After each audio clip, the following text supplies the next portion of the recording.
Olá, crianças, tudo bem? Vamos iniciar nossa aula de quinta-feira com a aula de Geografia. A correção das atividades do dia 22 vai ser enviada em PDF no grupo, tá? Vejam as questões, vejam se vocês responderam certinho. Vamos lá, então? Então, na aula de Geografia, hoje iremos tratar dos problemas ambientais nas comunidades tradicionais. Isso está na página 74 até a 77, tá? Então, problemas ambientais também afetam as comunidades tradicionais. Para a gente entrar nesse assunto, a gente tem que definir o que são comunidades tradicionais.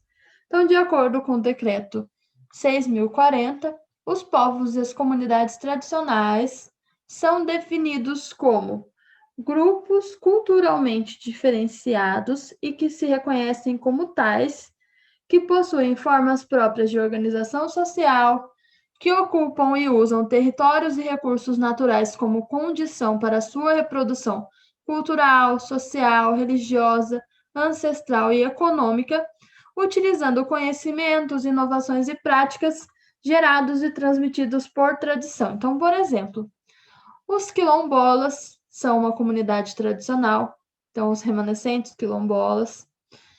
Os indígenas são comunidade tradicional, tá? Porque eles vivem conforme a sua organização social, religiosa, ancestral e econômica, tá? Não vivem de acordo com as leis do país, mas sim com leis próprias dentro da sua comunidade. Então, você aprendeu que muitas comunidades tradicionais dependem dos recursos oferecidos pela natureza para sobreviver.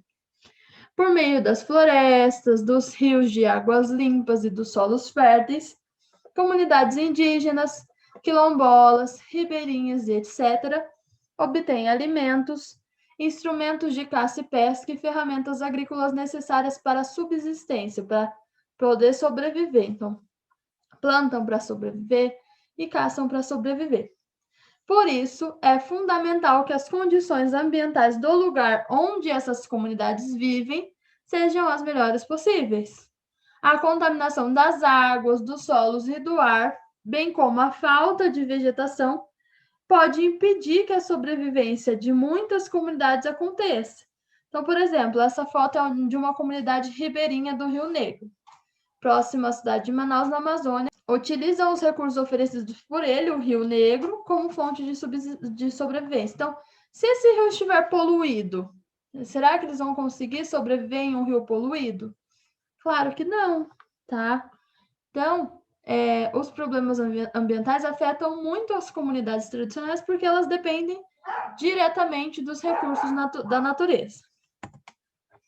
Preservação ambiental e as comunidades tradicionais extrativistas.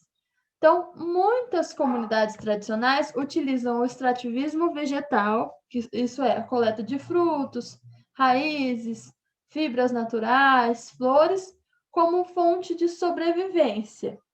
Então, vamos ver alguns exemplos. Os seringueiros, eles extraem a seiva bruta das árvores para obter o látex, que é o material utilizado na produção de borracha. Então, essa aí é uma imagem do seringueiro extraindo o látex da árvore para a produção da borracha no Chapuri, no Acre. Imagine se essa área estiver desmatada. Eles vão extrair o látex da onde? Se não tiver árvore. Então, a preservação natural. Então, a preservação do meio ambiente é necessária para que essas comunidades consigam extrair o que é a fonte de sobrevivência delas. Os castanheiros, eles coletam do chão os cocos que caem das árvores. Depois eles retiram a semente, isto é, as castanhas do Pará. Por fim, estas são comercializadas. Então, essa é uma fonte de renda dos castanheiros. Se não tiver o coco que caiu de uma árvore, o que acontece? Não vai ter fonte de sobrevivência, não vai ter fonte de renda. As quebradeiras de coco retiram dos coqueiros de babaçus diferentes produtos como óleo, farinha e palhas para produzir cestos. O modo de vida dessas comunidades contribui para a preservação ambiental, pois é preciso manter a floresta preservada para que eles possam realizar o extrativismo vegetal e sobreviver. Então, se houver muitas queimadas, se houver muito desmatamento, como é que essas comunidades tradicionais vão sobreviver? Não vão. Então, As comunidades dependem da natureza para sobreviver e, ao mesmo tempo, elas fazem com que haja preservação da natureza para que a natureza continue num ciclo, dando para elas o que é necessário, sem explorar a natureza, mas dando a essas comunidades o que é necessário para a sobrevivência. O modo de vida dessas comunidades contribui para a preservação ambiental, pois é preciso manter a floresta preservada para que elas ainda possam realizar o extrativismo vegetal e sobreviver. Essa imagem representa as quebradeiras extraindo as matérias-primas fornecidas pelo coco, lá no Maranhão. Preservação ambiental e agricultura orgânica. Você aprendeu que o uso inadequado de fertilizantes e agrotóxicos nos cultivos agrícolas pode provocar a contaminação dos solos e das águas, tornando-os impróprios para a sobrevivência dos animais e para o consumo humano. Muitos alimentos, como frutas e legumes, podem chegar às nossas casas com excesso de fertilizantes e agrotóxicos, e o seu consumo pode prejudicar a nossa saúde. Por isso, muitos países, entre eles o Brasil, adotam várias regras que determinam a quantidade aceitável de agrotóxicos e fertilizantes nos alimentos. Então, o agricultor lança o agrotóxico para evitar que as pragas estraguem a plantação. Essa aí é uma imagem lá de Petrolina, em Pernambuco. A utilização de técnicas para desenvolver a agricultura do tipo orgânica é diferente, porque ela evita o uso de fertilizantes e agrotóxicos, que visa diminuir os danos ambientais que o emprego desses insumos promove. Então, a agricultura orgânica tenta usar menos agrotóxicos e menos fertilizantes possível para realizar o cultivo de alimentos, para que as pessoas que vão consumir esses alimentos não sejam alvo dos agrotóxicos, tá? Que fazem mal para a saúde.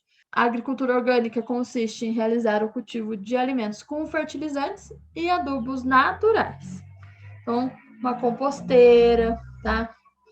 Apesar de ser uma das principais soluções para esse problema, a utilização de técnicas para a agricultura do tipo orgânica não é amplamente adotada no Brasil, devido aos altos custos que levam os preços dos alimentos.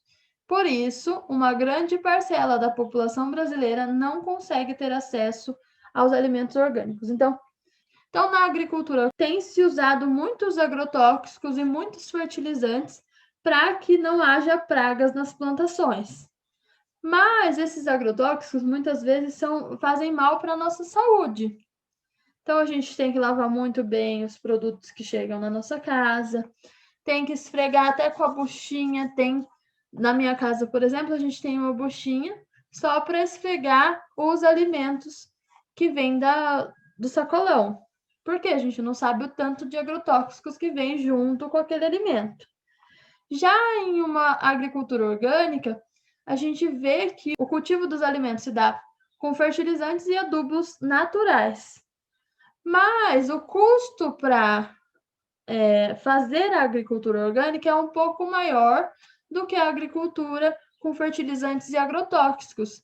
Então, faz com que o preço dos produtos sejam maiores. E muita gente não consegue ter acesso a esses alimentos orgânicos. Acaba sendo alvo dos alimentos com agrotóxico, tá? Então, essa aí é uma imagem da agricultura orgânica cultivada em Santa Maria de Jetibá, no Espírito Santo. Então, agora, para finalizar nossa unidade 10, vamos resumi-la rapidamente, tá? Então, o desmatamento é um dos problemas ambientais mais comuns nas áreas rurais. Ele causa a fuga de animais e deixa os solos e os rios mais vulneráveis. Atualmente, a floresta amazônica é o bioma brasileiro que mais sofre com o desmatamento. As queimadas são práticas agrícolas comuns, utilizadas para limpar as áreas de cultivo e pastagem. Elas intensificam a erosão dos solos e também afugentam os animais. A mineração é uma das atividades que mais provocam problemas ambientais, sendo a contaminação das águas um dos mais graves. As comunidades tradicionais precisam que os recursos naturais sejam preservados para poder sobreviver. O extrativismo vegetal realizado por essas comunidades contribui para a preservação do meio ambiente. A agricultura orgânica consiste em cultivar alimentos sem o uso de agrotóxicos e fertilizantes químicos. Agora, vocês vão responder a questão da página 74 e vão responder as questões da página 79 e 80. As fotos dessas atividades da 79 e da 80 valerão ponto de participação, então preciso dessas fotos. Ok? Beijos, qualquer dúvida pode me procurar.